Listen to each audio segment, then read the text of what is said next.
I'm Matt.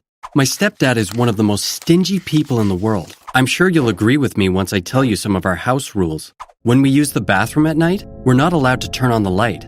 My stepdad says, "You already know where you're going to do it. Why do you have to see it?" We can throw out a tea bag only after it's been used 3 times. In the winter, we can't turn on the heater until the temperature outside drops down to 15 degrees. We have to wear jackets, scarves, and hats inside the house. On the first day of each month, my stepdad gives us a roll of toilet paper each. That's all the toilet paper we can use until the end of the month. My mom married him 6 years ago. That's how long we've had to tolerate this guy's stinginess. My real dad left us. My mom used to be a housewife. When they got divorced, she started working at a dry cleaner's. We had almost no money left after paying our rent. We were barely getting by. My stepdad Hugh was my mom's boss. His wife had cancer for a long time. When she passed, Hugh was left alone with his young daughter. Because he needed someone to look after his daughter, he asked my mom to marry him. When my mom told me this, I was totally against it, but she wouldn't listen to me. "If I don't marry Hugh, we won't have any money. This marriage can save us. Maybe you'll get to be able to go to college," she said. She was aware that Hugh was a frugal man, but like me, she only figured out how cheap he was when we all started living together. After the wedding, my stepdad took us out for dinner to celebrate. We didn't know him very well yet. When we came home afterwards, he took pockets of salt and sugar and a bunch of tissues out of his pocket. They all had the restaurant's logo on them. When he realized we were staring at him, he said, "We could have used these at the restaurant, but we didn't, so they're ours. I took them so we could use them at home." From then on, my stepdad took us out to dinner only on his daughter's birthday, and when he did, it was only to a fast food place. Once we were at a burger spot, and when he saw that it was a little pricier than expected, he only got us French fries. Another time, when we went to a fried chicken place, after we ate, he asked for a to-go bag for the bones. The next evening at dinner, he put those bones on the table. "You left so much meat on those bones. You didn't do a good job scraping them off. Come on, let's clean these," he said, and started working on them. That night, no one else touched those bones. In my senior year of high school, my stepdad said, "What are your plans for the future? You know you need to move out when you turn 18, right?" I couldn't believe my ears. When I said, "No, sir, I didn't know that," he replied, "Now you know. This is your final year of freeloading. Soon you'll have to fend for yourself." My mom was not having it. She said, "Matt will go to college. If money's the issue, he can help us out at the dry cleaner," to which my stepdad shot back with, "Of course money's the issue. What else?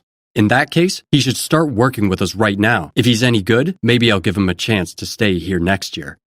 The next day, I went to the dry cleaners. My mom said it would be best if I started working at the front counter. She said that men usually brought their business suits, and women brought their evening dresses. All I had to do was take their clothes. It was an easy gig, but the downside was that I had to work next to my stepdad. He was sitting at the register and taking the money. I started going to work after school. After working with my stepdad for a while, I came to understand how deep his money worship went. Whenever a wealthy-looking man brought in a business suit, he would get a twinkle in his eye. After the customer would leave, he'd say, "Check the pockets. Let's see if he's left anything in there." Some people did indeed leave money in their pockets, and my stepdad would be as happy as a kid. "Easy money. I love it," he would say. As he put the money in the register, to defend himself, he'd say, "If you saw money on the street, would you pick it up or keep walking? Of course you would take it. This is no different." If the person who brought in a suit was middle class, he'd look down on them and say, "These losers either have dirty tissues or lottery tickets in their pockets. They spend their lives dreaming." Unfortunately, he'd be right. We would never find any money in their pockets. Once we found a Powerball ticket in a jacket. I was annoyed that my stepdad was right again. In the other pocket, there was a piece of paper. When I opened it, I saw that it was a hospital bill. It was for a lot of money. I remembered the guy who dropped off the suit. It was obvious that he didn't have a lot of money. I felt sad for him and thought maybe the lottery ticket was his last hope. The next day, when the guy showed up to take his suit back, I said to him, "I found these in your pocket," and gave him back the lottery ticket and hospital bill. "My daughter is in the hospital. I wore that jacket the last time to visit her. I was really distracted that day. I forgot to check my pockets," he said. "No problem. I hope your daughter feels better soon," I replied. My stepdad overheard the conversation. That night at home, he said to my mom, "This kid is really naive. I tell him anything that comes out of those pockets is ours. He's still going around giving customers back the things we find. When my mom said, Matt did the right thing, my stepdad got mad. In that case, when the time comes, you will also leave this house along with your son. I regret spending my money on both of you, he said. My mom got really upset. She started crying. I couldn't sleep that night. I didn't have to put up with my stepdad. I promised myself I'd leave home the first chance I got and take my mom with me. A week passed. I came to the dry cleaners after school, as always. When I walked in, my stepdad said, "This gentleman has been waiting for you for a while. He says he has a present for you." It was the customer with the daughter in the hospital. He said with a smile, "Well, young man, I'm about to give you a present, and you certainly deserve it. Would you please come outside with me?" My stepdad was trying to understand what was going on. He followed us outside. The man made a phone call. Shortly after, one of those armored vehicles used by banks to transfer money showed up. 2 armed guards got out. They opened the barn doors of the vehicle. Both my stepdad and I were shocked. It was stacked full of money.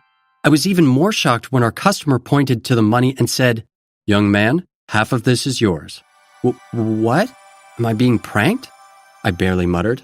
The guy whose name I later learned was Keith put his hand on my shoulder. "No, I'm serious," he said, and started explaining. "Remember that Powerball ticket you returned to me? I hit the jackpot with it. There's $84 million in this vehicle right now. 42 million of it is yours. You could have chosen to not give me back the ticket, but you did. You deserve this money because you're an honest person. Now let's go to the bank and deposit this money." My stepdad was shaking with excitement. "I'm Matt's stepdad. This money is practically mine. He's not even 18 yet. He can't have his own bank account. You have to deposit the money into mine," he said. "I'll be 18 in 4 months. Didn't you tell me I was supposed to move out when I turned 18? My stepdad pretended it was all a big misunderstanding. "Son, you must have gotten me wrong. I love you very much. I was only kidding. Of course you're welcome to stay as long as you want. It's your home," he said, trying really hard to convince me. Obviously, I knew that wasn't true. "I don't think you love me at all. The only thing you love is money," I replied.